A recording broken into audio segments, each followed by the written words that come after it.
our history as we prepare to navigate the next 100 years. We hope through this year to bring you all closer to our synagogue and to each other. Rabbi Alan Lew died January 12, 2009. And today we are here to honor and celebrate his memory and legacy in all aspects of his rabbinate, hear stories, and provide breakouts for us to share memories and stories of Rabbi Lew. I would like to share a few reflections myself because he was so important to me and a friend. I was president of the board of Beth Sholom from 2000 to 2002, which drew us even closer, as you can imagine. Rabbi Lew and I became partners embarking on the journey of creating a new building. He was tremendously passionate about it and was convinced that we could do it. I would go off after a conversation with him, and my doubts would creep in. Doubts about the immensity of the project, how much money we would need to raise, and how we would manage the construction. Inevitably, when I came back to speak with him, he would remind me of all the reasons that this was so essential to the future of Beth Sholom as a congregation. I always left those conversations with him with my conviction that we could do it renewed. Talking with him was always like that. He helped me firm up and remember what's important in lots of ways. He was a touchstone, and he helped me stay strong and purposeful in how I lived my life. How I approached my time as president of the congregation, how I balanced my life with my children, my husband, who had just been diagnosed with Parkinson's disease, and my full-time job in philanthropy. In October 2001, in my president's column in the Beth Sholom Bulletin, I shared personal thoughts about Rabbi Lew as he was about to leave on his sabbatical. I talked about his views on Torah. Rabbi Lew placed the Torah in the contemporary context of a global technical world where defining community and spirituality seem more badly needed, yet more difficult than ever to achieve.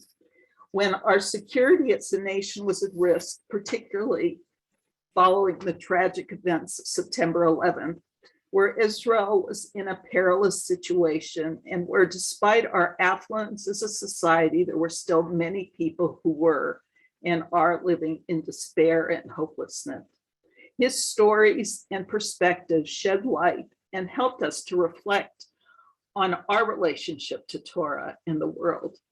I often wonder what he would have to say about our world today when things feel even more dangerous and our present and future feel so uncertain. I still miss him terribly, and I'm so grateful that we have this opportunity to remember and celebrate him together. There are so many special people joining us today. Actually, you are all special. I wish I could acknowledge each of you. But before we begin, I would like to acknowledge as special guests a number of former Beth Sholom clergy and staff who were here with us during Rabbi Lew's time. Rabbi Tracy Nathan, who was the assistant rabbi. Former executive director Esther Nickel. Former education director Beverly Pinto. Janet Harris, who started the Beth Sholom preschool and helped Rabbi Lew begin YABS, the young adults at Beth Sholom. Cantorial soloist Barbara Powell. Former program director of Makor Or Jennifer Kaufman. Beth Mursky, Rabbi Lew's assistant.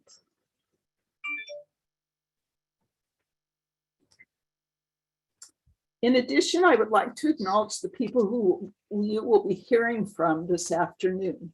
Rabbi Dorothy Richman, Zoketsu Norman Fischer, Rabbi Dan Ain, Rabbi Amanda Russell, Sherril Jaffe Lew, Sandy Goldstein, Marilyn Heiss, Bob Numeroff, and Robert Shepard, Mark and Ann Gunther, as well as Kenny Altman and Michael Beaton.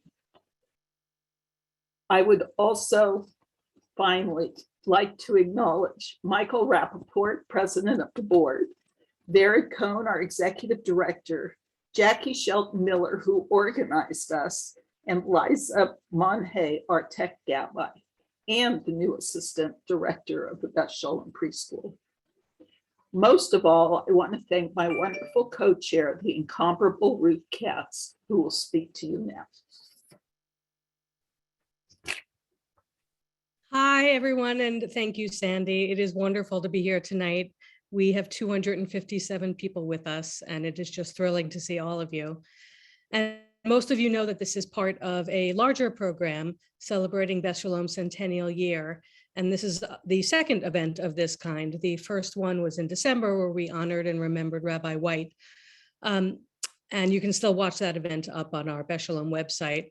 And everything that we're doing this year is designed to help us connect with our past and each other, so we can look to our future, our next 100 years, from a truly grounded and connected place, to go from strength to strength, of course. And there are more opportunities coming up. On April 3rd, Mark Gunther, who will be speaking tonight, will be giving a history and tour of the Beth Sholom iconic building. The link will be at the end of the program.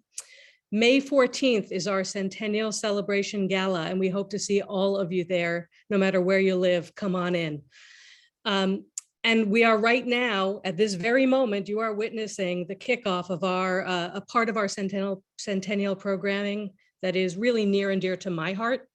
We're beginning to gather stories and memories from the many people in our Beth Sholom community, stories from past and present, near and far, stories about families and people and experiences that stand out from your connections to Beth Sholom, whether you are a past member, a current member, or a never member.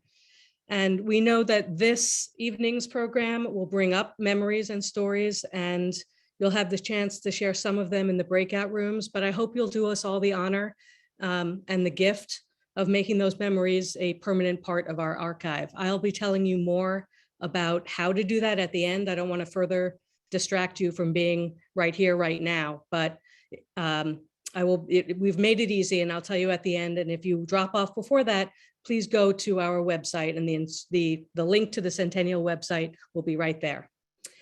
And so without further ado, it is my great pleasure to pass the baton to Beth Sholom's own Rabbi Dan Ain, who will share a few words about this program and Rabbi Lew. Thank you to Sandy, and thank you to Ruth. It's great to have so many people here.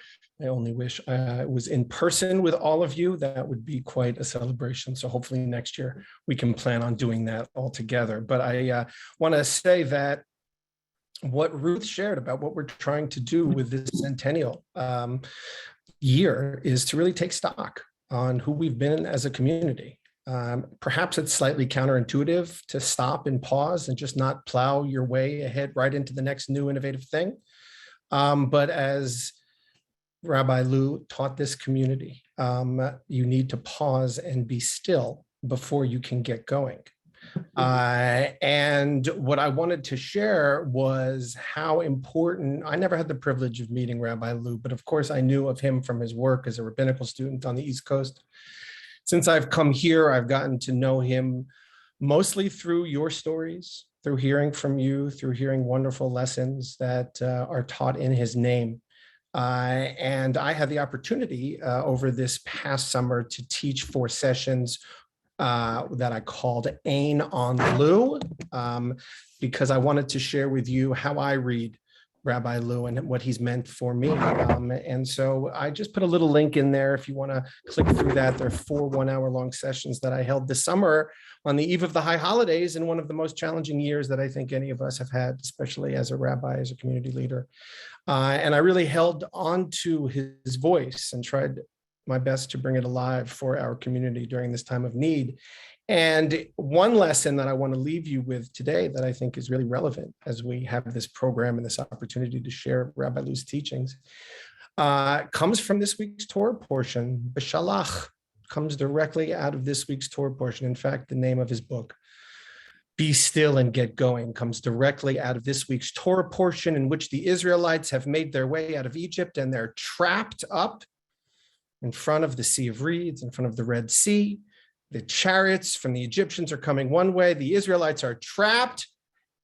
And in Rabbi Lew's words, the Henny Youngman of the group turns to Moses and says, so you brought us out here because there weren't enough graves in Egypt? And Moses replies with 5 verbs that Rabbi Lew taught in his book, and 5 verbs that I think we can use today in 2022 to think about this situation in which a lot of us feel like there are a lot of things coming at us from different directions. So Moses said to the people these 5 verbs. The first one is al tira'u. Rabbi Lew said, do not be afraid. Stop running around in a panic. Stop being scared over things that aren't real. That's the first verb. The next verb was hit yatzvu, which is stand firm, stand your ground. Be with your fear, Rabbi Lew taught me and taught all of us. Pull yourself together and try to stand with everything that is coming up, as opposed to running around and trying to do something when we feel fearful. He wanted us to stand, hityatzvu, from the word nitzavim, with those fears. Then after that, ur-u, see what comes up. See what comes up for you. See what's actually going on there. It could be very scary. It might just be a phantom. And then tacha arishon, which means keep silent and be still. Rabbi Lew said that if we can sit, if we don't move, if we can be still with all of this going on around us, we can see what emerges, see what comes up from beneath us. And when we can be still and see what emerges, then we vayasu, then we get going. And so I think so many of us, for me, especially during this last year, I really held tight to Rabbi Lew's words because I think there's so much pressure to do something as the leader of a community in a crisis. But Rabbi Lew taught us all, we have to be silent, be still first. See what's actually going on. Don't respond to fear and panic, but wait for a solution to be emergent and then to act on it. And so I just wanted to share that teaching, which I've hung on to, and thank everyone here so much for coming to celebrate the life of Rabbi Lew.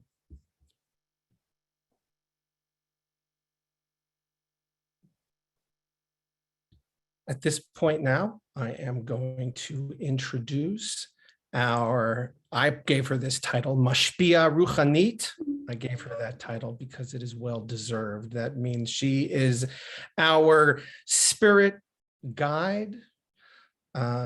Since I arrived here at Congregation Beth Sholom, there's been no person who has, been as meaningful to me as a clergy person, as a mentor, as a connection to Rabbi Lew, and to the heart of what sits at Congregation Beth Sholom than my rabbi, Dorothy Richman.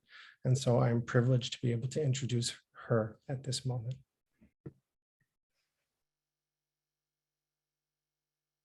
Thank you so much. Oh my goodness, to see you all. It is just unbelievable. My colleagues, when I first arrived, and really in a sense, so many of you as congregants were my colleagues who really schooled me and helped me and supported me to grow as a young rabbi.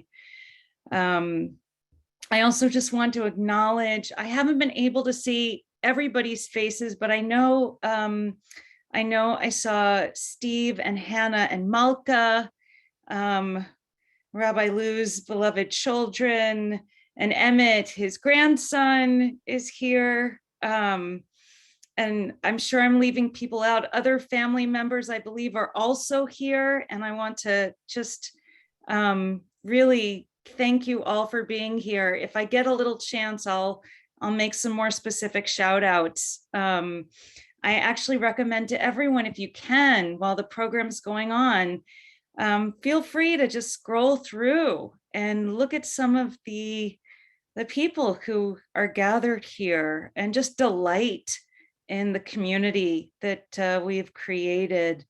And do feel free to put your camera on so you can be part of that. And whether you're here because you were at some point a part of the physical Beth Sholom community in San Francisco, or whether you've just been influenced by Rabbi Lew somewhere else in the world, or that you've ended up in different places, I know we've got people from all over, and you're all just really so welcome. Today, we're going to be hearing from a number of people who are just going to share brief reminiscences about certain themes of Alan Lew, may his memory be for a blessings, continuing influence on us all. Some of those will be minyan and prayer, social activism, LGBTQ inclusion, sermons, pastoral counseling, and of course, Jewish meditation. Following the reminiscences, we'll have a little time for some quiet, and then we'll have some ritual where we'll chant an El Malei for Rabbi Lew, and we'll all join in a communal Kaddish.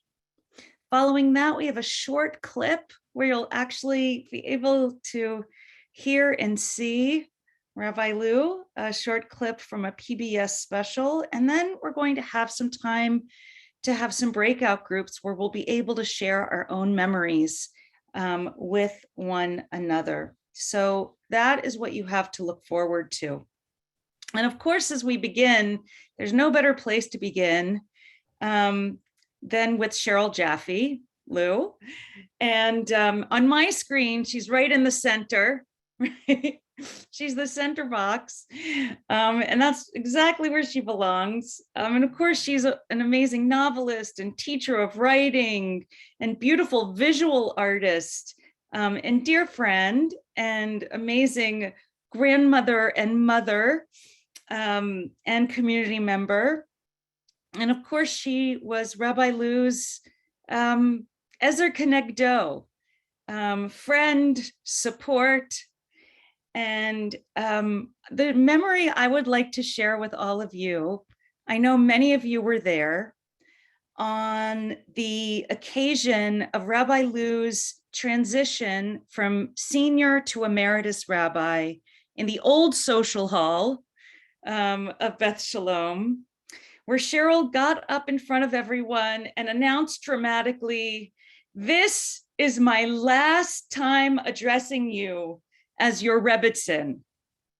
And then with perfect comment timing, she said, "And it is also the first time addressing you as your Rebbitzin." And so without a further ado, I'm going to pass to Cheryl, who's going to tell us about how they first came to San Francisco.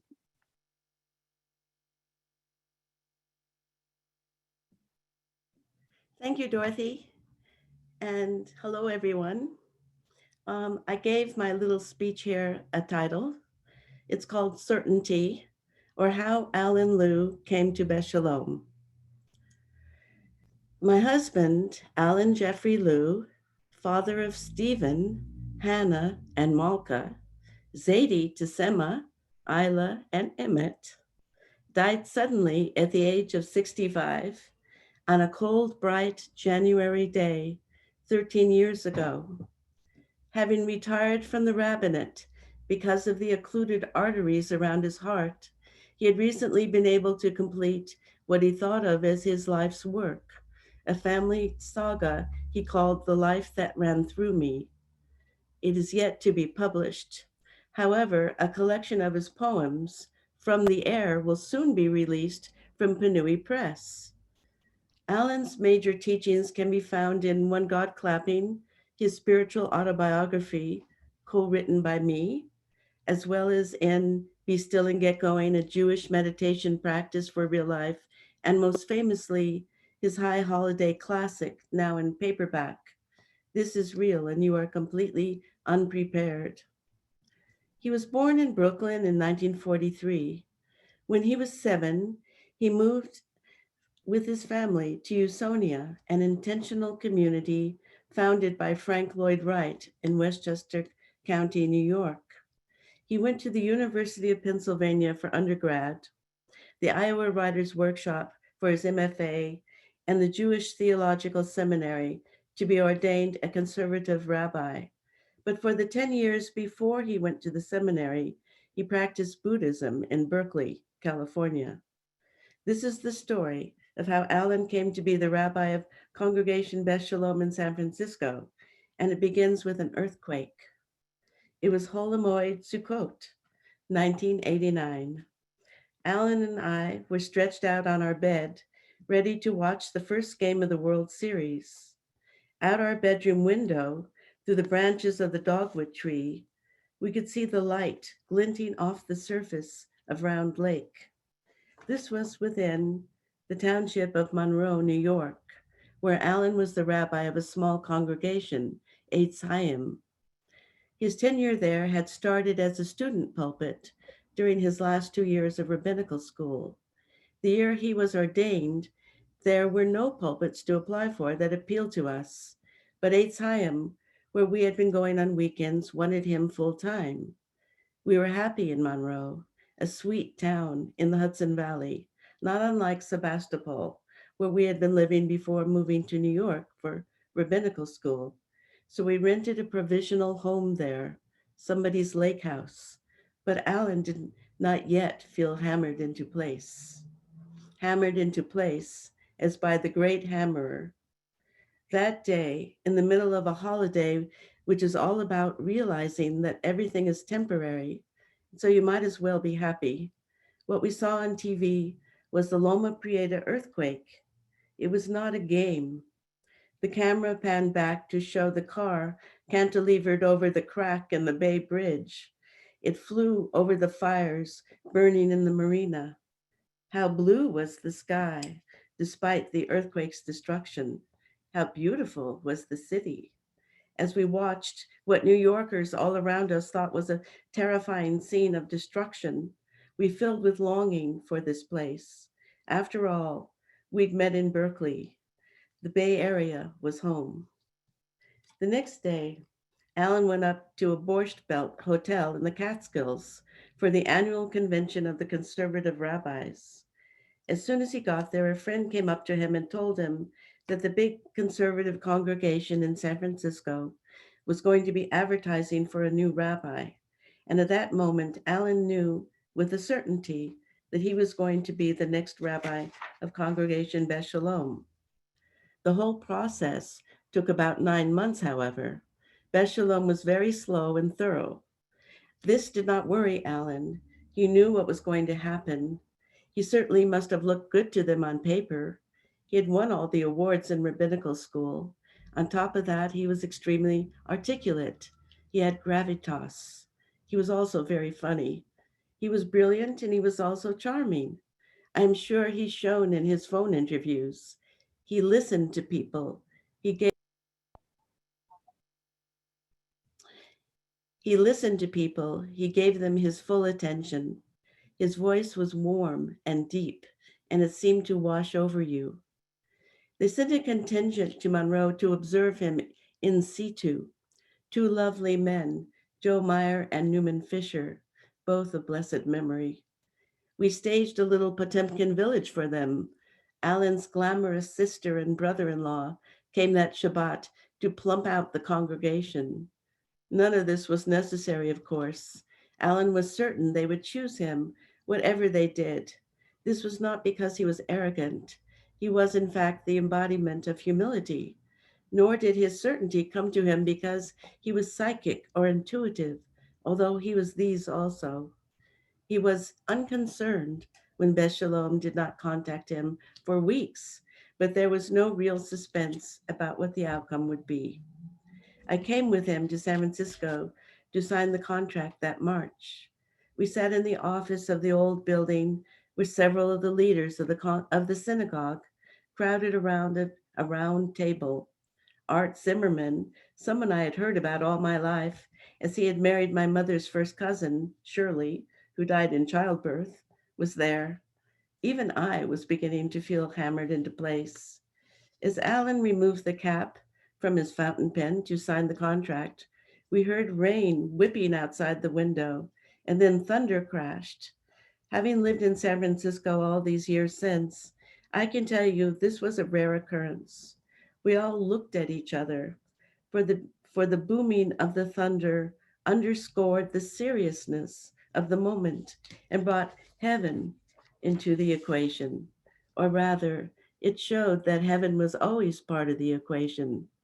Alan's certainty that it would come to pass, that he would come to Beth Sholom, came directly from heaven, and heaven had given Alan the certainty that this wasn't going to be just a job or position. A friend said to me the other day that what she found so amazing about Alan was how unashamedly he believed in God. What Alan meant by God was not an old man sitting on a cloud, of course, not a man at all. Alan Lew experienced God as light. There was a special place in the chapel of the old building where he used to go to commune with this light. This light informed everything that he did. Since it came from heaven, he could never doubt it.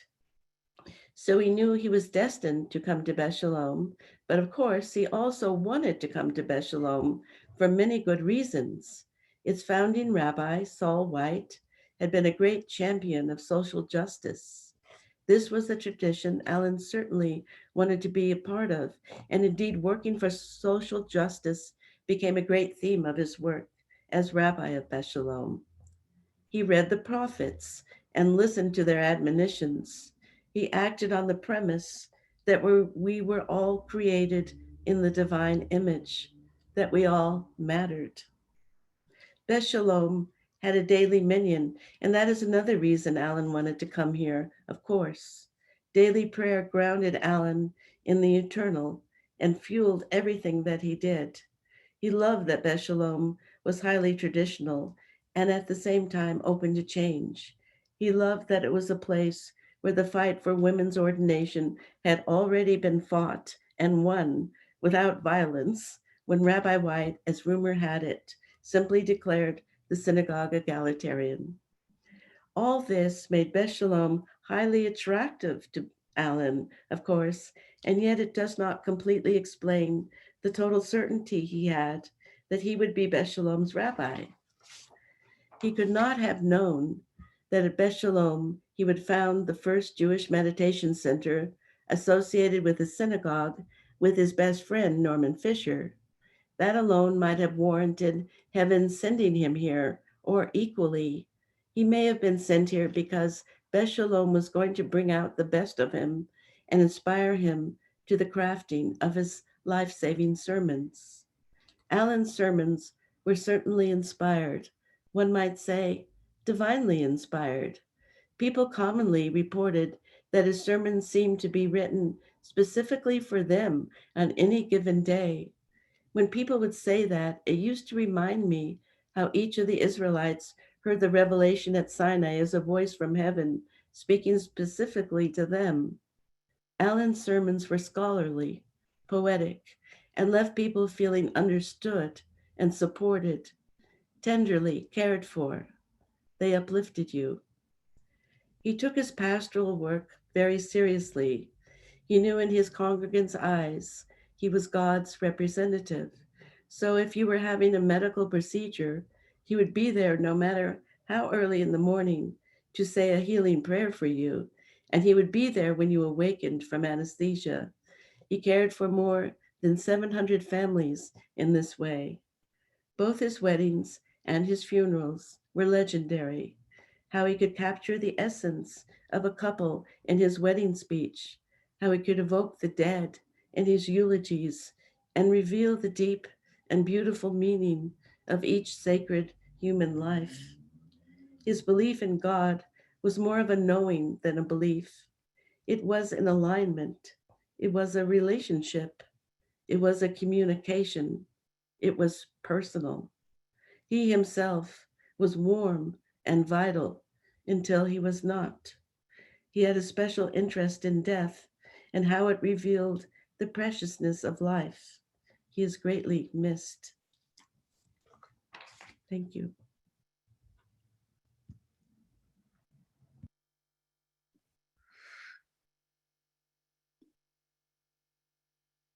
Amen. Thank you so much.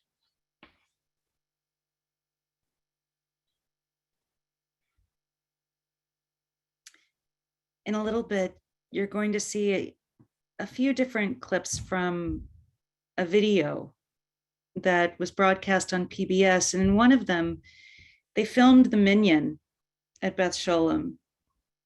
And Rabbi Lew, in his Rosh Hashanah sermon of 1999, he talked about this. He talked about them coming to film the minyan. He says, and then afterwards, they filmed the minyan too. And Jeff Halbrecht, God bless him, who comes to minyan every day because he sang Kaddish for his mother, was assigned to open the ark. And Jeffrey Halbrecht is a brilliant physician, a great orthopedist, and a very bright guy, generally speaking, but he didn't get it right. He left the ark open too long, right there on television. And Kenny Altman, Kenny, shout out to you, had to correct him. But here's the point, and I think this is my very favorite thing about synagogue life, about Judaism in general. When Jeffrey Halbrecht came back to his seat, everyone in the room came up to him and shook his hand and said, Yasher Koach. And they slapped him on the back as if he had just accomplished the greatest feat known to humankind. Now here's Jeffrey Halbrecht, the distinguished physician, the guy the San Francisco Chronicle calls up to explain what happened when Jerry Rice hurts his knee. And what did he just do? He just opened a door, and he didn't even do it correctly. And everyone in shul is pumping his hand and saying, Yasher Koach. In other words, the point is not what you have done. The point is where you are, where you've chosen to put your energy and attention. The point is that you are present and that you have showed up.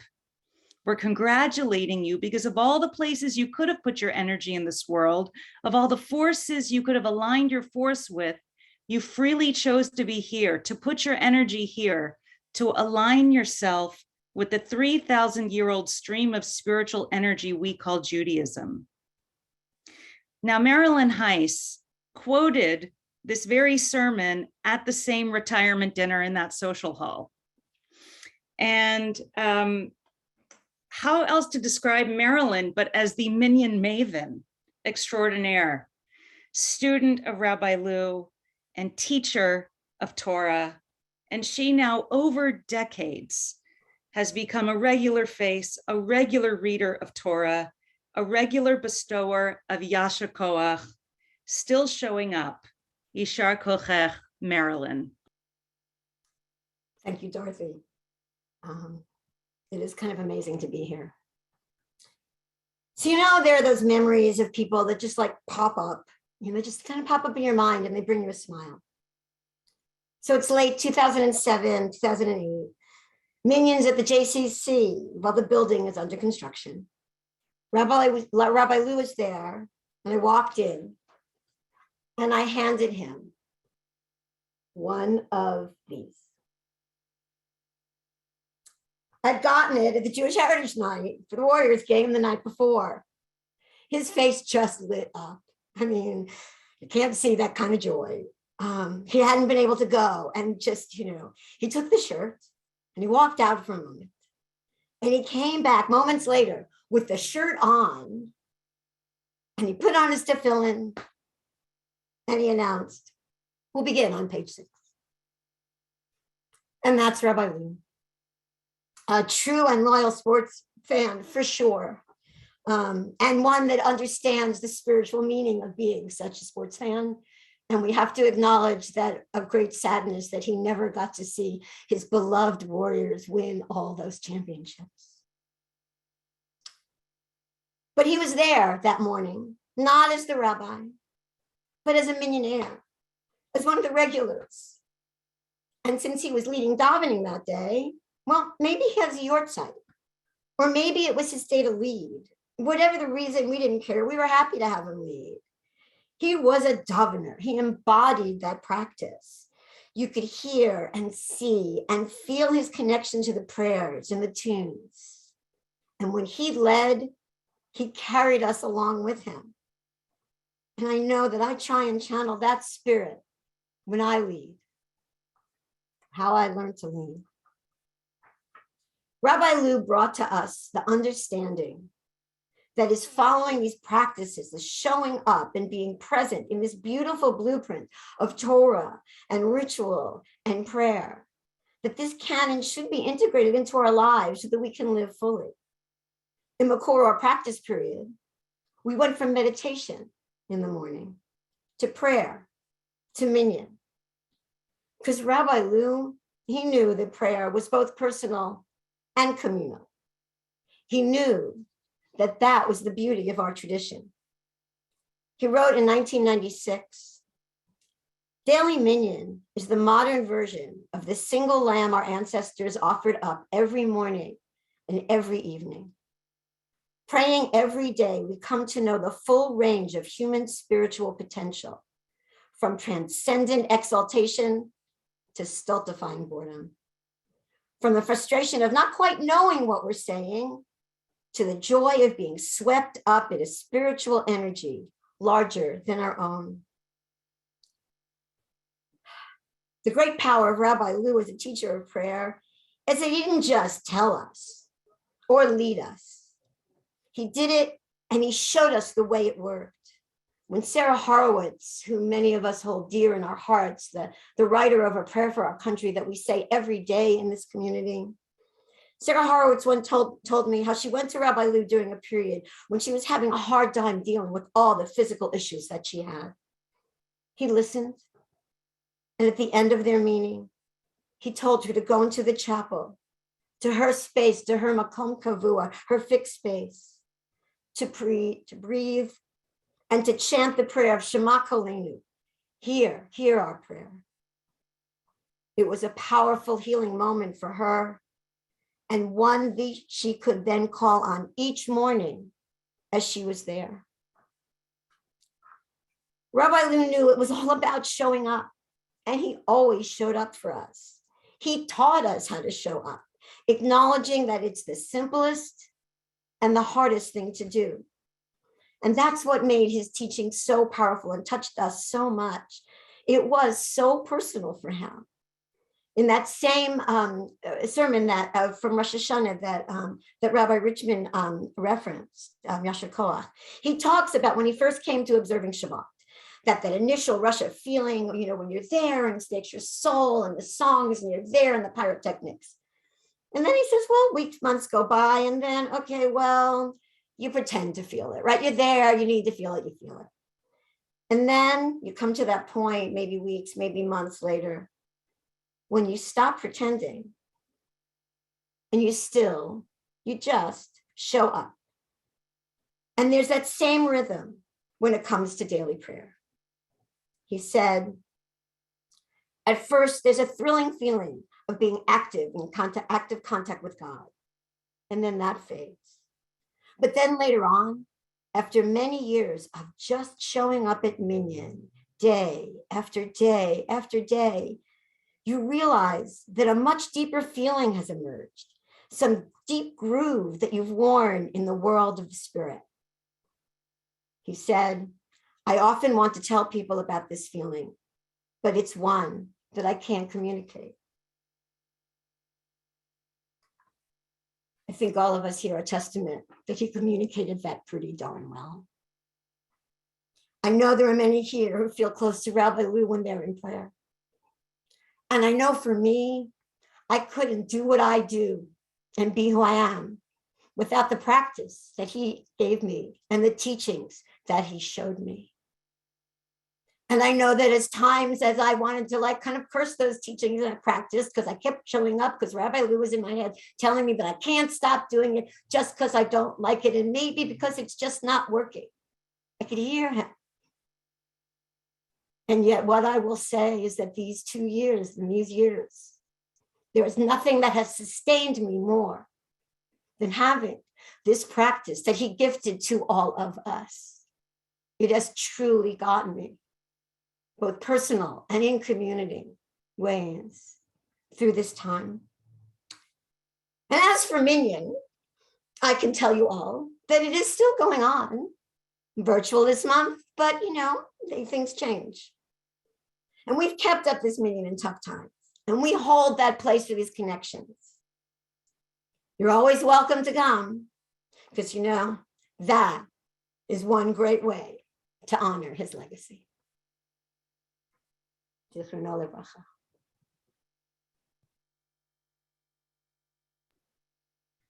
Yasher koach.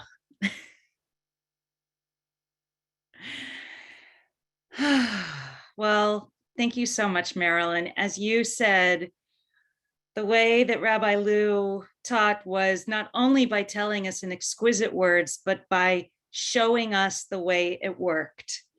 And I remember one of my first memories of joining the clergy at Beth Sholom. Rabbi Lew said, why don't you just join me tonight? I'm going to be at San Quentin at midnight, for one of the vigils, for the executions. He was at every single one. Sadly, there were too many to actually go to. And I went, and there he was. When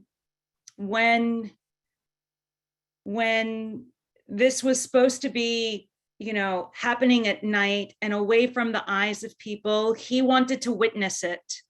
He wanted to be there. He wanted to advocate. And he spoke in the model of the great prophets. And I know also here on the call is Rabbi Peretz Wolf-Prusan, who was a member with Rabbi Lew at Religious Witness for the Homeless.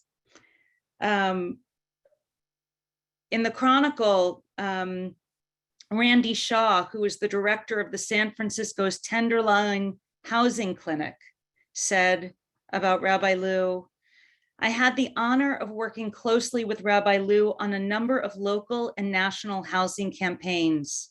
He was a giant of our time, a profoundly visionary spiritual leader, a tireless advocate for the homeless, disenfranchised and dispossessed, and a true mensch. To see more and to hear more of that voice, we will see a clip from the PBS News show that will be shared right now on our screens.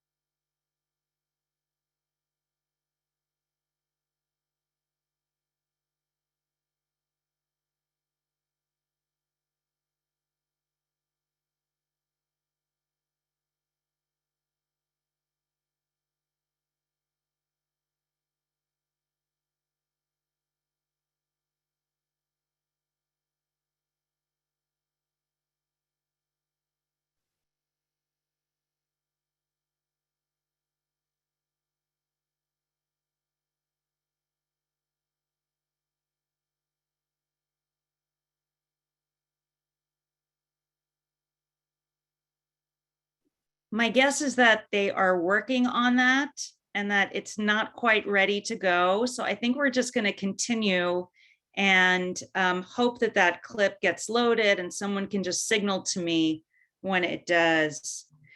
I'm going to continue with some more words. And this I want to say, maybe it's a bridge between the social justice and action work that we were about to hear about and his LGBTQ advocacy that I'm about to speak about. And I want to say one thing that is true of both of these themes is that though we celebrate them now, and there were many who celebrated them then, I was personally witness to the fact that not everybody celebrated Rabbi Lew's outspoken advocacy in either of these places.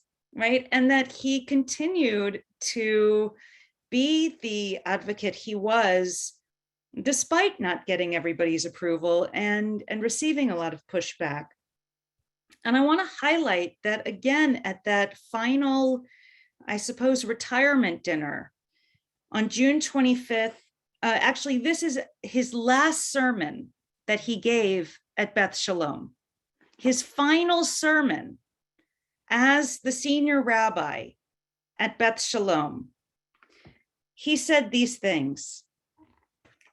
He chose that sermon to say, "This is one of the reasons the cause of gay and lesbian Jews became so important to me during my tenure here.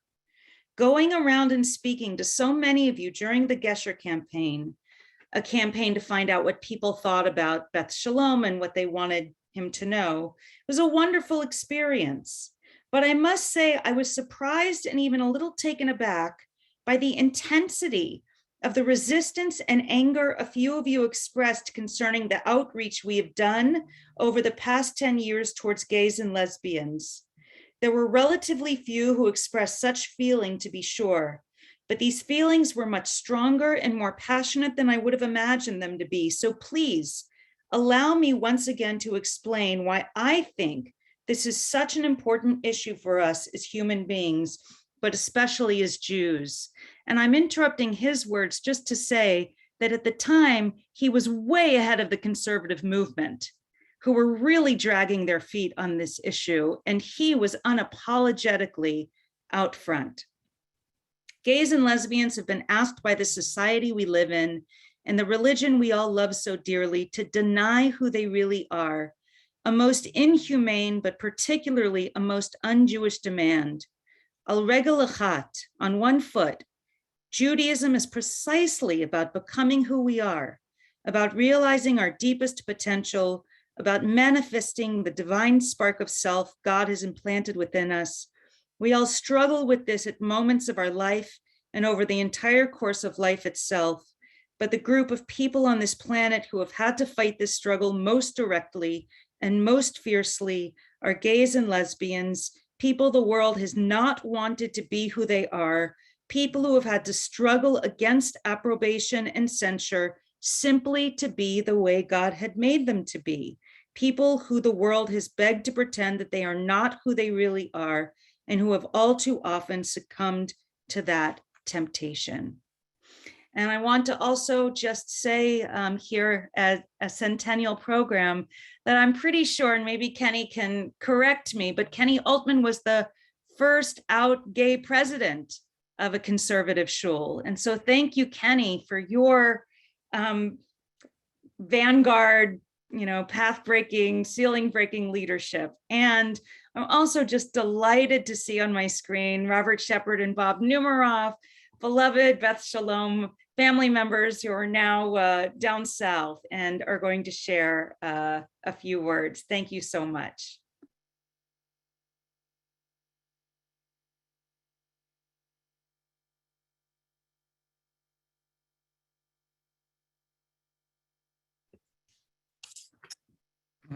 Thank you, Rabbi Richman, and we're honored to have been asked to speak to the congregation today.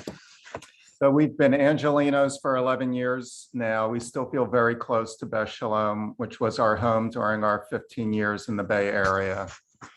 When we came to San Francisco in 1994, finding a synagogue admittedly wasn't our first priority.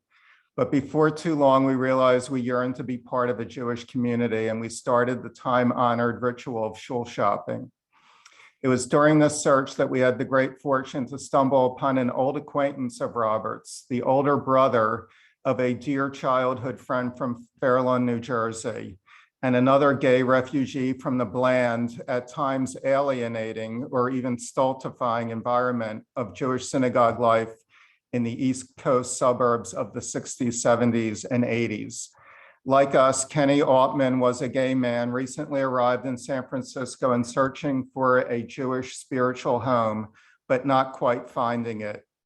We didn't meet at Beth Sholom, we met at another synagogue. We all found convivial, but not compelling, and we all kept looking. When we encountered Kenny again, he had become the founding chair of the Keshet Chavurah at Beth Sholom. This, unlike our first encounter with Kenny, was no accident. Kenny became the founding chair of Keshet because he'd made it a point to sit down with Rabbi Alan Lew and ask him point blank if there was a place in a prominent conservative shul for an out gay person. And Rabbi Lew made it a point to respond that there was, and he meant it. Before many years had passed, as Rabbi Richman just mentioned, Kenny was president of the congregation, and we were proud Keshet members, and I was one of Kenny's successors as chair of Keshet. It's fair to say that Congregation Beth Sholom in the 1990s, which had the presence of mind to hire Alan Lew as its rabbi, could not have existed without the earlier maverick presence of Rabbi Saul White, and in particular without enlightened congregational leaders who wanted their synagogue to be more than a locus for Shabbat services, bar and bat mitzvot, weddings, funerals, and elementary religious school.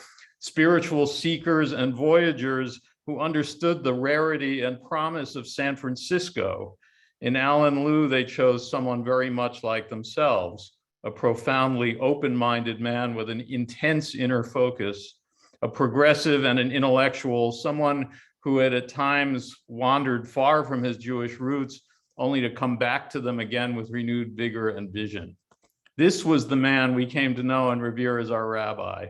And if Alan Lew in the late 1990s was not yet performing same-sex weddings, which we don't need to say were not yet legal, much less sanctioned by the conservative movement, it's safe to say that we were eventually married in this synagogue because Rabbi Lew and a precious few of his enlightened colleagues reshaped the movement so profoundly in those days.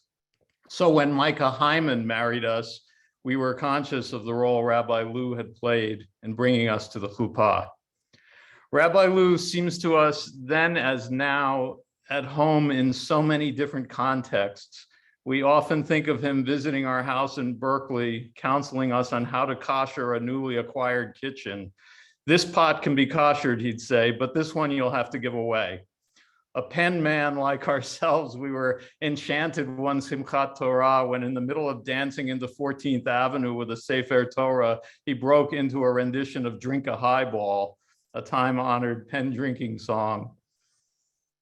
Alan Lew was in context even when he was out of context. In those days, I was a literary agent, and I once ran into him in New York, sitting in the waiting room of a publishing house. Was this chance meeting in a Rockefeller Center office tower 3,000 miles from home in any way strange? No, Alan Lew was a brilliant writer, not just a brilliant rabbi. Of course, he was visiting a publisher in New York. In This Is Real and You Are Completely Unprepared, Rabbi Lew describes how a stray cat showed up at his and Cheryl's house on the weekend of Parshat Re'eh many years ago. They named the cat Ray. Rabbi Lew describes his daughter's delight with the cat and Cheryl's concern that he would eat their beloved guinea pigs. He wrote, "Why would the cat want to eat the guinea pigs? I wanted to know. It seemed to me it would be the farthest thing from his mind." "Because that's the way cats are," Cheryl replied. "They're predators." And in that moment, I was struck to the root with the realization of what a miracle it is that everything on this planet, animal, vegetable, and mineral, is made a particular way. We are also made a particular way. And the particular way we are, Rabbi Lew goes on, is sacred. He continued, "We need to give up one of our most cherished beliefs, that there is something wrong with us, that we are bad, inadequate, somehow defective, and lacking in goodness. Disciplining ourselves, rejecting ourselves, beating ourselves leads us farther away from this goodness, not closer to it," end quote. This is a lesson Rabbi Lew taught over and over, and that many LGBTQ people who do not have the great good fortune to encounter an Alan Lew don't have a chance to learn. That we're okay.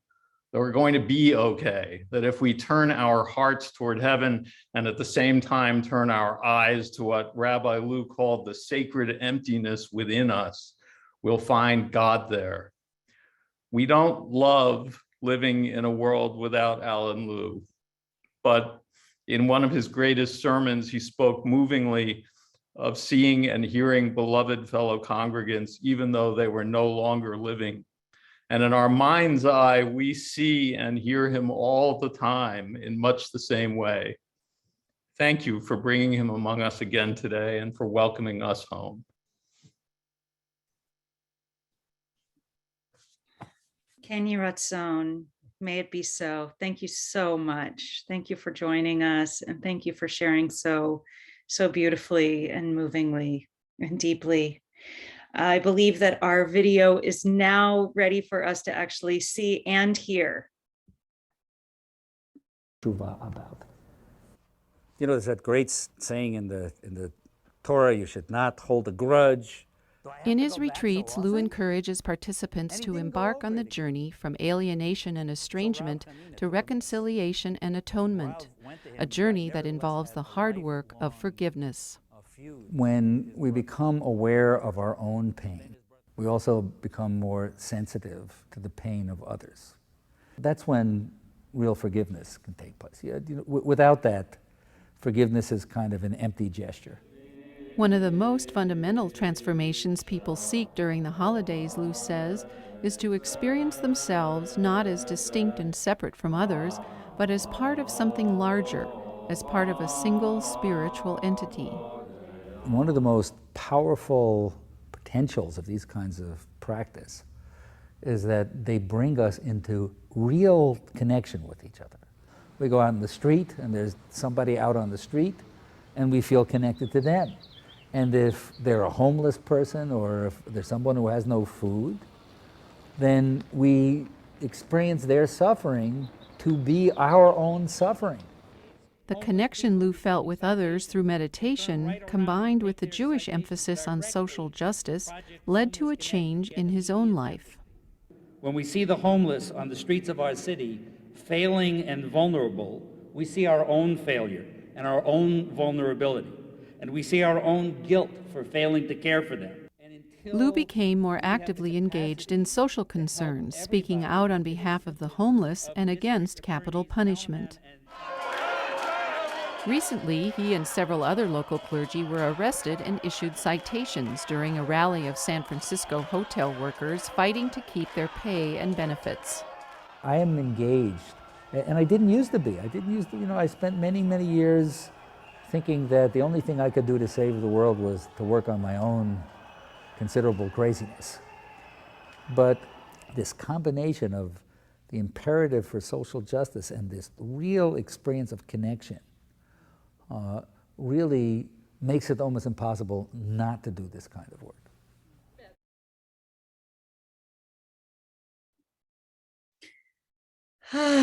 Just invite everyone just to take a nice deep breath in and an exhale. I don't know about you, I've actually even seen that clip recently, but to watch it now and with all of you, and to see Sarah Horowitz of blessed memory right there, it's just all hitting differently. And I just invite everyone to actually take it in as we're seeing and hearing that voice again. Many rabbis, and I'll include myself, mistakenly believe that hundreds of people come to hear them. But with Rabbi Lew, it was actually true. It was actually true that every week, hundreds of people wanted to hear what he was going to say. And they would come to shul on Friday night and on Saturday morning to hear the Torah as our story, the way that he made it our story. I remember talking to him about how he decided what he was going to talk about in his sermons each week. And he shared that often when he was reading the Torah, just parts of it would light up for him. literally the words would just look different to him and be illuminated. And really, that's what he did for us. He took the words of Torah and illuminated them for us. He made them not just the story in the book, but the story of our own lives. And in the last words of that last sermon I quoted, right before he said Shabbat Shalom and Lihitraot, his last words were, "You will always be a part of me, and I will always be a part of you." I'd like to introduce Sandy Goldstein, former president of Congregation Beth Sholom and longtime student of Rabbi Lew and lifetime student of Torah. Sandy.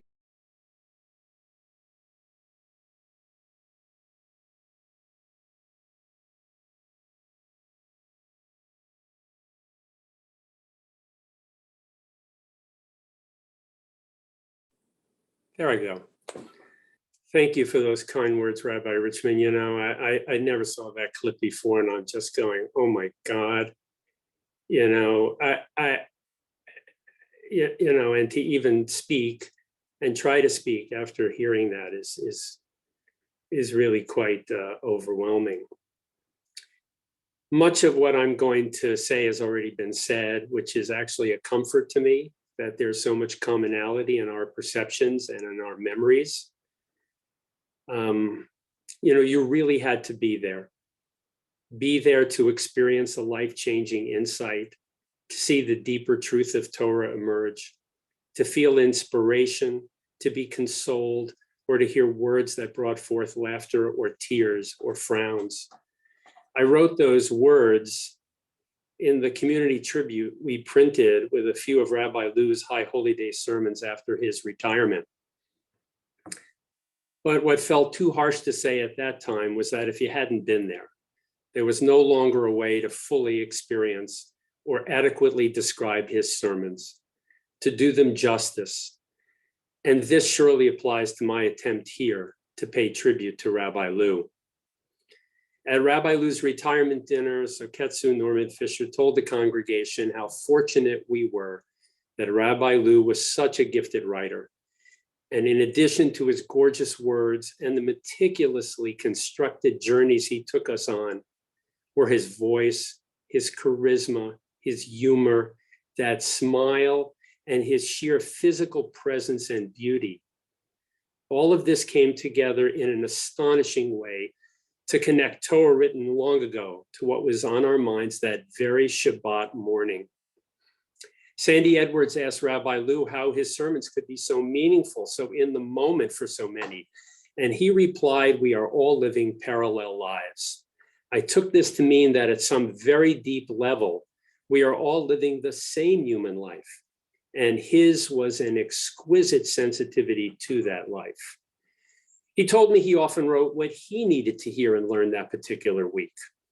One thing I never really got, though, hailing from New York, were those references to the San Francisco Giants, although I have since become a fan. Every Sunday, my family would drive to San Carlos to visit Kathy's parents, just enough time for me to recount the entire previous day's sermon in detail. I can no longer bring them to mind so vividly, and I wish I had them all back to refer to.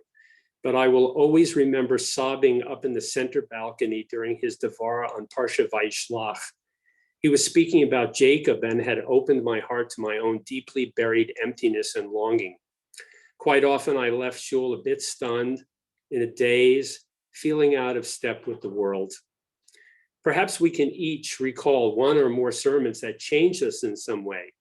The one I was going to mention has already been discussed by Rabbi Ain. It was obviously incredibly impactful, but I experienced it in the moment, not just as a teaching, but as a revelation. Rabbi Lew revealed to us a secret encoded message, proving to me that day that Torah is too miraculous to be a purely human invention. Another sermon actually helped define the very identity of Beth Sholom. When he explained in Parsha Truma that the nested architecture of the Mishkan the tabernacle, was really a physical manifestation of its underlying spirituality, we were so inspired, we adopted this symbol of spirituality from that sermon as our logo to represent who we are, who we wanted to be, what was important to us, what was central. It's impossible to forget the power of his sermon about completely uprooting Torah, on the other hand, when he endorsed same-sex marriage. Over the years, he taught us how Torah is about the very nature of consciousness and awareness, about brokenheartedness and healing, and about organizing our lives and our deaths. There's simply too much of his Torah for any one person to hold, but he gave us something more. Week after week, he modeled for us how to ask questions and how to discover hidden meanings that touch our hearts, how to teach others, and how to give our name to God in every generation. Rabbi Lew offered each of us a fishing rod. Rabbi Lew's sermons brought many people to services, to membership and community, and most importantly, to Judaism itself. He presented Judaism's original knowledge in modern language and a wisdom in Torah about our inner lives that I had previously associated only with other traditions. He made Jewish spirituality accessible. These were not mere homilies, but trips deep into what it means to be human. He did not talk about God each week so much as directly revealed the divine behind the text by interpreting Torah as poetry. Much has been written about prophecy and prophets, and I am not an authority. But how are we to think about a person who so clearly conveys the word of God to us? To the extent that they can be said to be a prophet, then Rabbi Lew, through his sermons, was and always will be for me a prophet. There is a blessing we say every morning, She'asani Yisrael, a blessing for being a Jew, that I feel that blessing and that gratitude so deeply is thanks in part to Rabbi Lew and his sermons, in large part to Rabbi Lew and his sermons. They opened the door and guided us through to the Jewish paths that we are on today.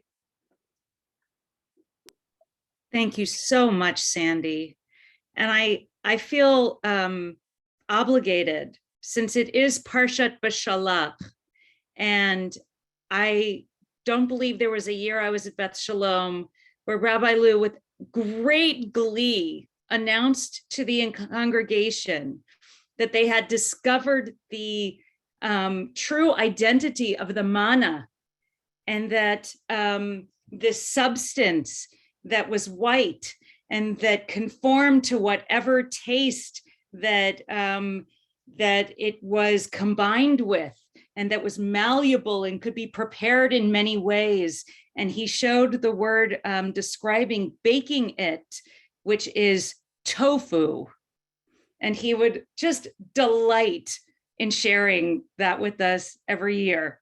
And so I delight, B'Shem Omro, in saying tofu with you today. Now, of course, for many of us, even through his books, we read about all of the stories of the people he met with names and identities changed, right? It's a small community, right? But we saw how deeply he entered into so many people's lives. For many of us, in times of celebration and simcha, babies' births and b'nai mitzvah. But for so many of us, he was there in times of uncertainty and mourning and illness, in the hospital and at the Shiva. And Rabbi Lew truly felt honored to be able to go and to be with a person in those moments of vulnerability. And it's my honor to introduce Mark and Ann Gunther, who both has served so many roles at Beth Sholom on the board and in many committees, who with their daughter Sophie and the beloved memory of their daughter Eva have been such an important, really fundamental part of our community.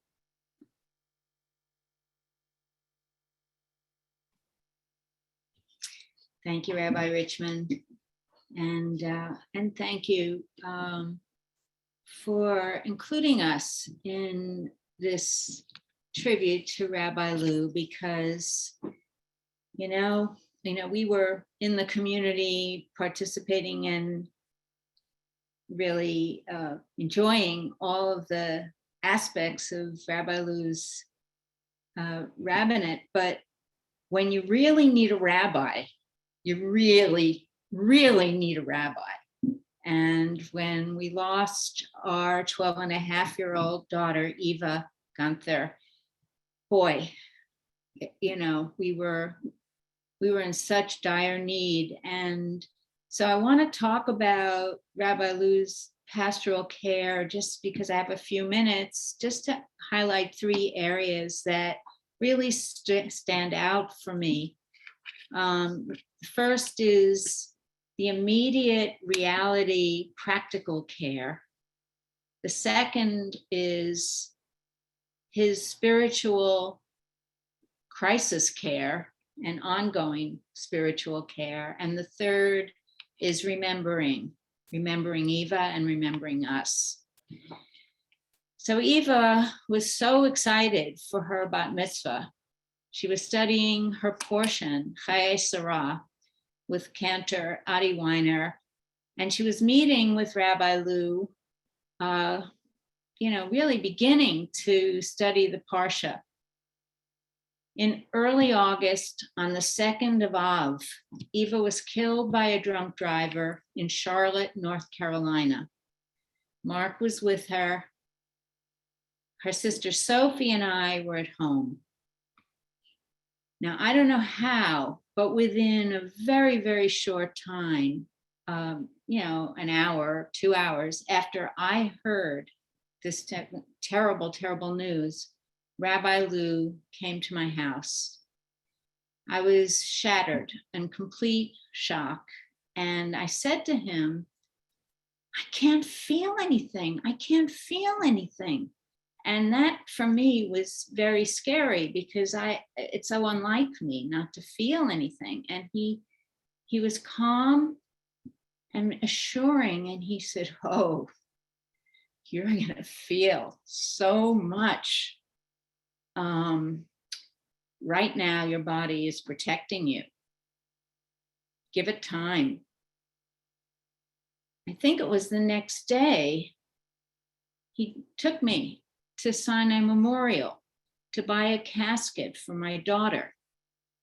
And then we drove together. He drove me to the Home of Peace Cemetery to find a burial place for my girl. Now I'm a dancer, I'm a dance therapist. In this liminal state that I was in, I danced through areas of the cemetery, of the Beth Sholom section. I was just moving to feel the earth, the sky, the space around me, until I picked the place to bury her.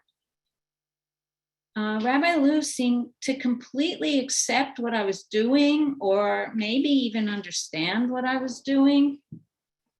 I was beginning really to experience the reality of my daughter's death in this place of death. And from there on, he carried out each step of the ritual process in the kind of complete, deep, caring, and human way that held Eva's memory, our family, and I think our community, because she was in a class of 25 bat mitzvah students at that time, and many, many people with children in the community. And so he cared for us, and I believe he cared for our community as well. So the second area, to be a bereaved parent is, it's an existential crisis. A lot of loss is an existential crisis, but there's something about losing a child where you're present is shattered, but so is your future in a soul kind of way. And takes a long time to reconstruct this. My own crisis of faith was buoyed by Eva's Jewish soul, because she really was very Jewish in her own young adolescent way. It was very clear.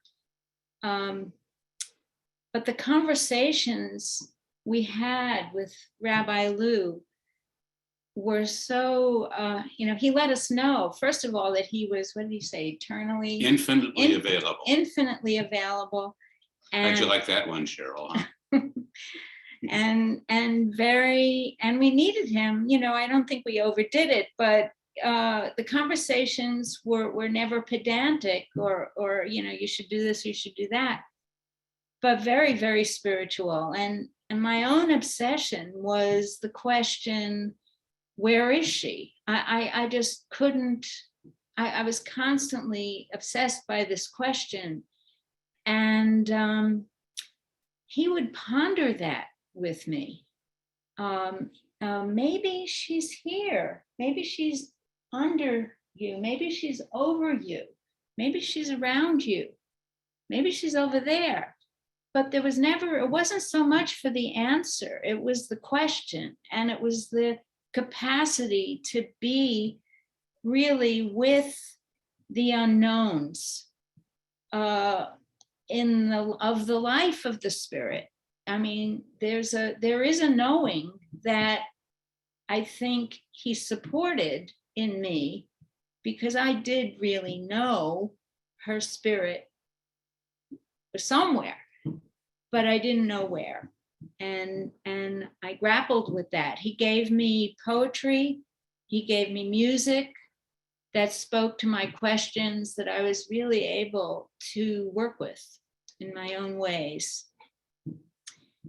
And the third area that I want to speak to is the remembering. So from the month of Av onward at Beth Sholom services, Rabbi Lew remembered Eva in connections, in his sermons, in moments that touched the essence of how he got to know her, in ways that just, again, as Sandy had said, everybody heard themselves in his sermons. And so we were hearing many things, but he also spoke her name. We were in shul every week. I prepared to read the Torah on Eva's bat mitzvah date. We became really known in the community in a way that helped us and supported us, and certainly remembered our daughter. So Beth Sholom was such a pillar, and it was because, I believe, of how Rabbi Lew guided the community. It can be very isolating to experience loss, and loss of a child is very frightening to people. And so I never felt isolated there. I could sit and weep through the whole service and be part of the community. And we wanted to do something for the synagogue. Eva loved the Torah. And in our talks with Rabbi Lew, somehow this idea of creating a Torah in her memory emerged. And Rabbi Lew contacted Rabbi Shmuel Miller, the scribe in LA, who created the Torah that we read from each week. Pass it on to you, Mark. So we had the Torah dedication here in our home. And I guess that they traditionally leave the last few lines, the last few words to be filled in by the benefactors of the Torah and the local rabbi. And so all he wanted to fill in, we filled in, and Anne filled in, and our nieces, the children, our niece did, and our daughter did, and our other niece did. And all he wanted to fill in were the last two letters of the Torah, which are Lew. Lev. So, and I think I'll just add, I'm conscious of the time, but I'll just add briefly is that as much as he engaged with Anne in this constant questing and, this sort of passionate finding out and exploring, he engaged with me in a very different way, because I was like, I was a Looney Tune, man. I was just like completely lost. But after a few months, I really began to experience the great clash of good and evil within my heart. And I really felt like I was being, driven to something. I was being driven to a knowledge that was so deep and so amazing. And what was I supposed to do with this? How did this come to me? And what was I doing? And he looked at me and he said, well, okay. He says that usually when something like this happens to somebody, a teacher comes along or a guide. And is that you? I said to him, and he said, no. But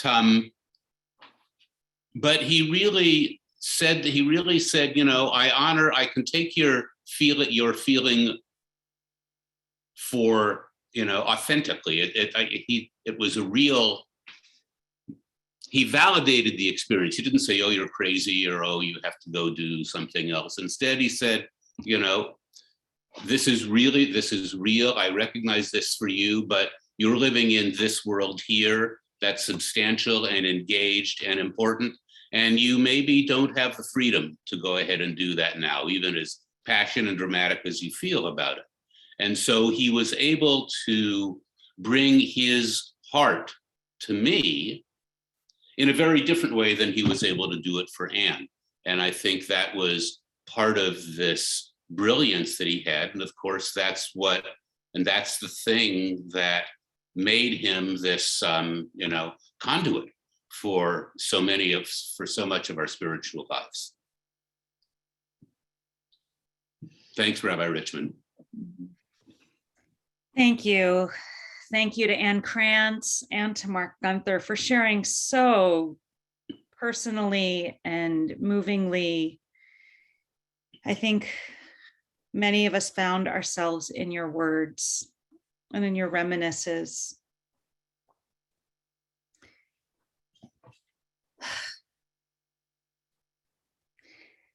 We have one more speaker tonight, and it is Norman Fischer. And I happened to be teaching this morning. I was teaching Talmud, and I was teaching from the tractate Megillah. And in this tractate, it said, "My dichtiv lecha dumia tehillah." What is the meaning of the words of the psalm, "For you, silence is praise"? And the answer was, "Sama dechola mashtuka." The best remedy for anything is silence. And it goes on to tell a tale that when Rav Dimi, who lived in Israel, visited Babylonia, he shared a saying from Israel, which is milah besela, mashtuka b'tarain. A word, that's worth 1 coin. Silence, that's worth 2. And I think that many of us felt that this wisdom was completely lost from Jewish life for a long time in Jewish culture. And certainly the work that Rabbi Lew and Norman did together to reclaim silence and practice has been so influential to so many of us, and really to the Jewish world and beyond. And the only further introduction I will give is just what Rabbi Lew himself said in the dedication to Be Still and Get Going for Zoketsu Norman Fischer, ancient friend, fellow traveler.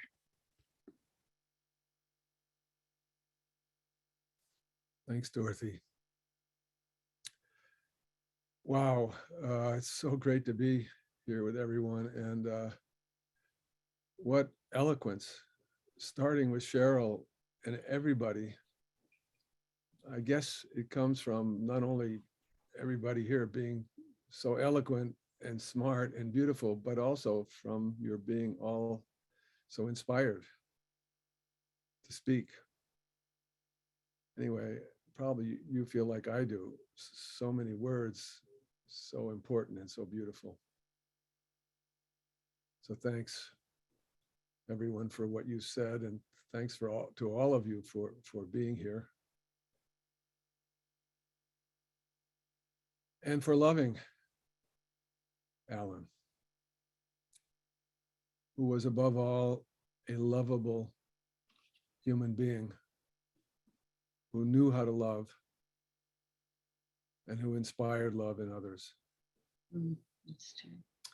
And it makes sense that we're celebrating his life and remembering his life in the context of Beth Sholom's 100th anniversary, because Alan does hold such an important place in this 100-year history of Beth Sholom. He was the person for the time and the place. And really his life was great, not because he was great, but because God is great. Long before there was even any distant hint that Alan would come to Beth Sholom, I would drive past the old building and I would somehow notice it. And I would feel like this building means something to me. And there was no reason for that. I had never been inside of it. But then years later, the reason became apparent. Many of you might know that Alan and I met in 1968. Before either one of us had any idea of pursuing a spiritual path, nothing could have been further from our minds. We were young, ambitious writers at the University of Iowa Writers Workshop, and we both figured that we would become famous novelists. But no, that was not the plan. That was not the plan. The story of how, for absolutely no good reason, Alan became a rabbi is beautifully told in the book Cheryl mentioned, her book, One God Clapping, that she wrote with Alan. So I won't go into that again, except to say that it shows you what can happen when you don't think you are in control of your life. I think Cheryl already mentioned that Alan and I studied Zen together for about a decade, and we were fellow students at Tassajara Zen Mountain Monastery, deep in the Los Padres National Forest in the early 1970s. I think what was important about that for Alan, and for me too, wasn't really Zen per se. It was what Dorothy was just talking about. Silence. The opportunity to enter deeply, deeply into silence, which is so vast and so mysterious and so really impossible to understand or explain. Where there's real silence, God is there. And I think it was because of Alan's intimate relationship to silence that he had such a fundamental and such a real relationship to God. I don't think God for Alan was special, awesome, holy. God was every day, at any time. I don't know that Alan really had a theology. He had simply the experience of being loved, guided, and expressed by the divine. He was all the time in conversation with God. And his Judaism was suffused with God. And at the same time, perfectly personal, perfectly ordinary, emotional on a human level, and often comical. And his social action, I really believe, came as much from his personal and intimate relationship with God, inspired by the silence, as it did from Jewish ethical principles. Because when you love the world and you really understand that it is sacred, then you love everyone in it and you want the best for them. And as he says in the little video clip, you can't help but work for the best for everyone.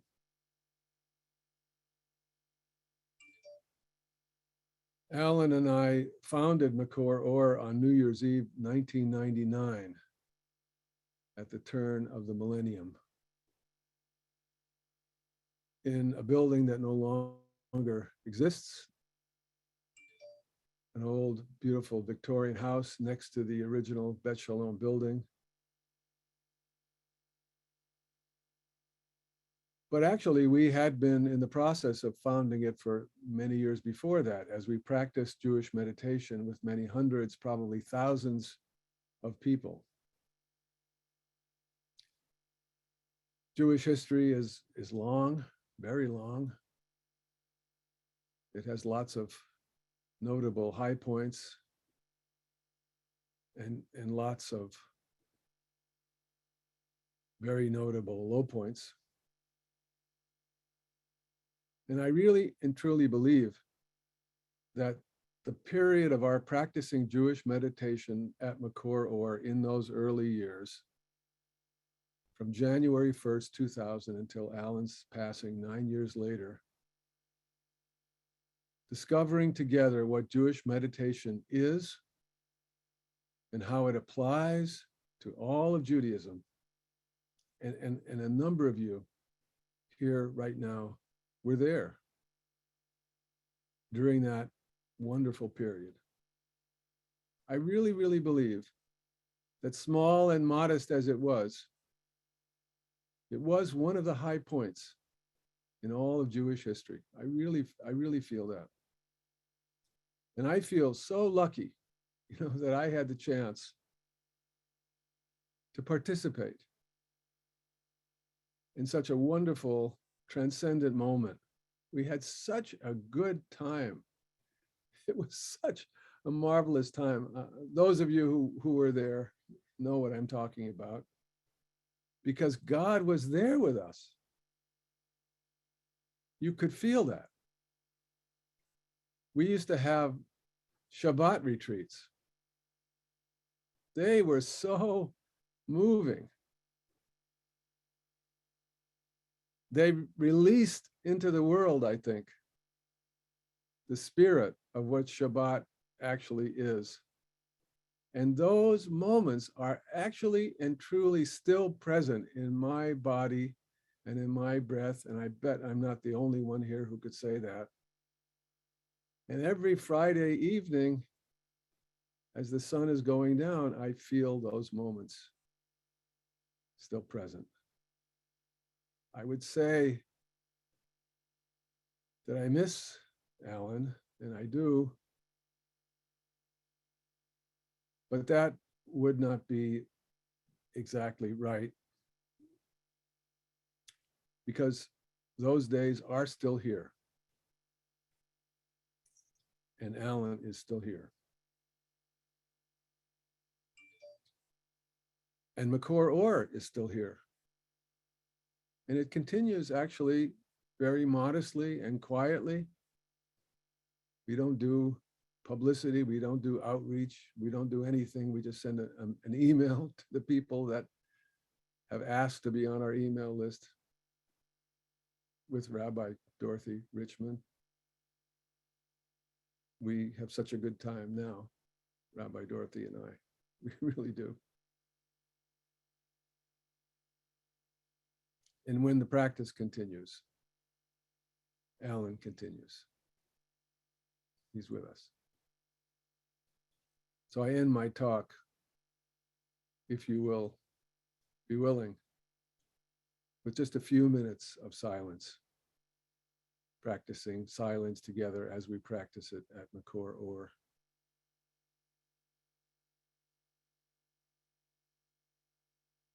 Maybe just for a moment, return your awareness to your body as you're sitting in your chair.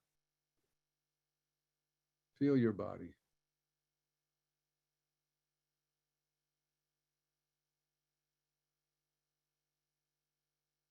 And feel your breathing. Just bring your breath into view as you breathe in and out.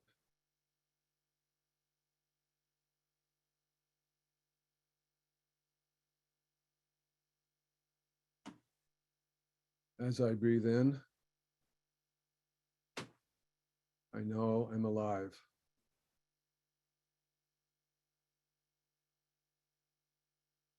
As I breathe out,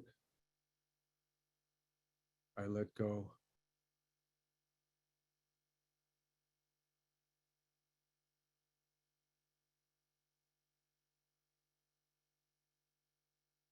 As I breathe in,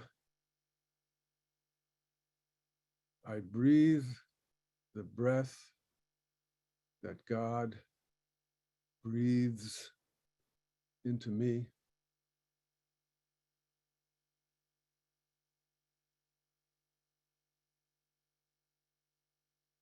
And as I breathe out, I return my breath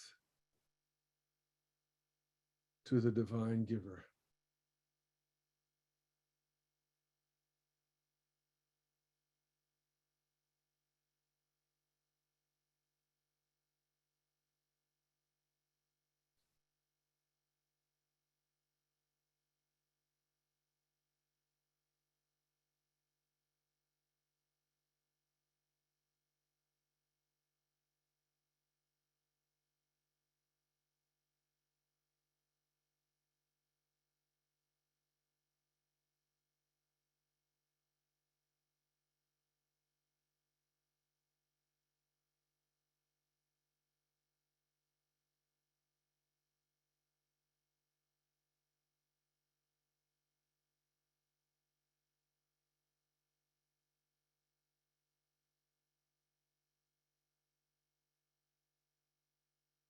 Thank you all very, very much.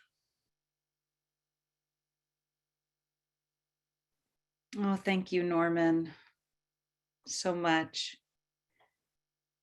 Just a moment to say that I saw that Jason Lew and Seema Lew, Rabbi Lew's brother and granddaughter, have also been here on the call with us.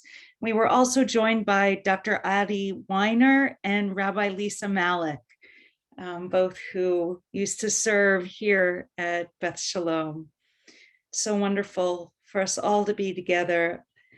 I'd like to just remember for a moment what it felt like when you had a yard site at Beth Sholom, and Rabbi Lew would call anyone who was observing a yard site or in mourning up to the front if they wanted to come, and he would ask who you were mourning for, and then he would put his arm on your shoulder. And it was so very comforting. It was so very moving.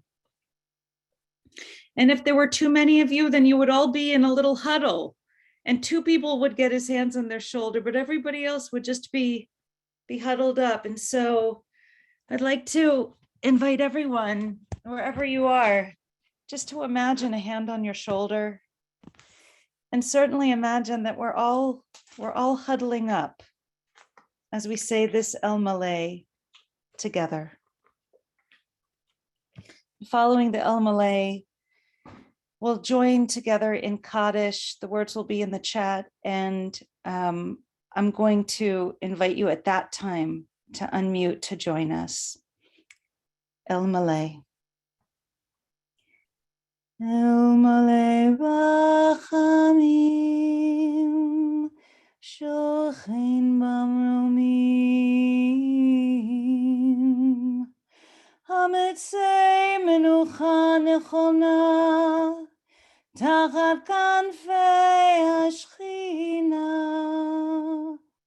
V'ma'alot Kedoshim Torim Kezohar Rakia Mazhirim Et Nishmat Harav Avraham Yosef Ben Yeshayahu V'Shendel Shalach Le'olamo Began Eden Tehei Menuchato Ana Balavachamim Hastirei Ubeseta Kenafecha Leolamim Utzor Bitzor Chaim Et Nishmato Adonai Hu Nachalato V'yanuach B'Shalom Al Mishkavo V'nomar Amen.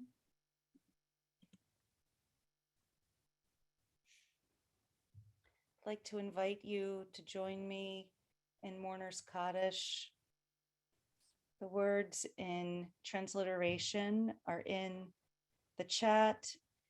If you feel willing, please feel free to unmute yourself. I believe we're enabling that now so that we can have a cacophonous and chaotic communal moment where all of our voices are heard.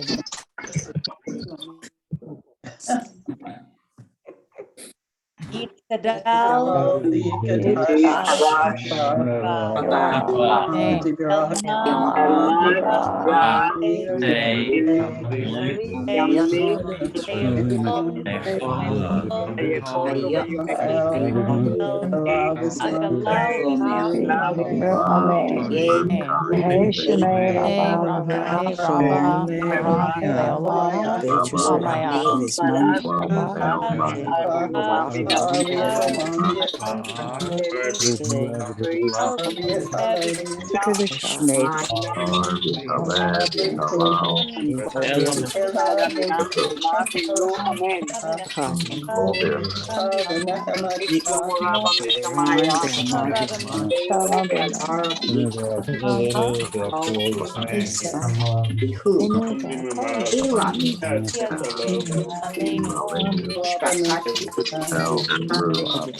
I believe we have a little time for some breakout rooms. And so I think those are being planned right now. It looks like we'll only have a short time. We'll just go until 6 tonight. But we'll have a few moments for just people to share, if they'd like to, their own memories with one another. And so as soon as that is enabled, I'll let you know. In the meantime, do feel free to share any memories in the chat right now. The chat will be preserved.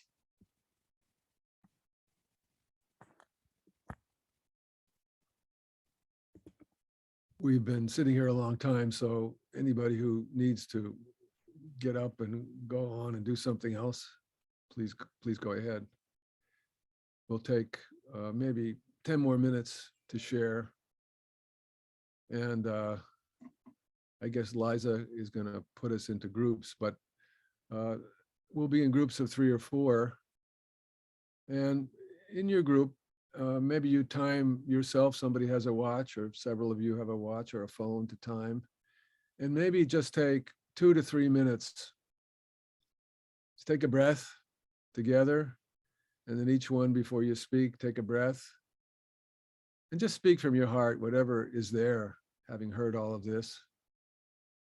Just say whatever you want to say for a couple of minutes. Time yourself. And then no interruptions or questions. Just say your piece for a couple of minutes, 2 minutes to 3 minutes. And then the next person and the next person until we're done. It's just a chance for us to be able to express ourselves and say what we're feeling in this moment. So for those of you who are, there's about half of you have had to go, and there's 127 people still here. So can you put us into groups? Yeah, and then we'll all disappear and go into groups. And then at the end, we'll come back just to say goodbye. So here we go. We're off into our groups.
So here we are again, I guess. Most of us, some of us. Dorothy, are you here? She's not back yet, I guess. I am. Oh, there you are. Maybe you can close us out and say goodbye to everybody. Sure. I think, is Ruth here? Ruth, are you here? I think Ruth was going to do that, Oh, but I okay. can if she's not here. Well, I am here, but I think it'd be wonderful if you send us off. Okay, wonderful. I'm thrilled to do it. This has been just, it's just been the equivalent of a hug. And I want to thank everyone for being here, for bringing your memories. I've been reading the chat. I hope people will continue to send in their memories. It's just been very beautiful in the way that sometimes beauty is also painful. It's been very full. And so thank you to everyone for sharing your memories, for being part of tonight's very special program. Please do follow up. The information's in the chat about the next event from the Centennial. It's going to be an amazing architecture program. Do feel free to join me and Norman anytime at Makor Or. And I just want to thank everyone who spoke, who participated. And I have to give a special shout out to Sandy Edwards, who has been tireless in coordinating every detail of this. And Jackie. Yeah, and Jackie and Ruth, but Sandy, you took lead and really were following. So I want to thank you. I want to thank Vered. I want to thank Liza, and of course to the current congregation, Beth Sholom clergy, Rabbi Dan Ain, and Rabbi Amanda Russell. And thank you to everyone for this wonderful night. May we continue to go from strength to strength, and may we just continue to say and feel the Yasher Koach. Yasher Koach to you all. And Yasher Koach to you, Dorothy.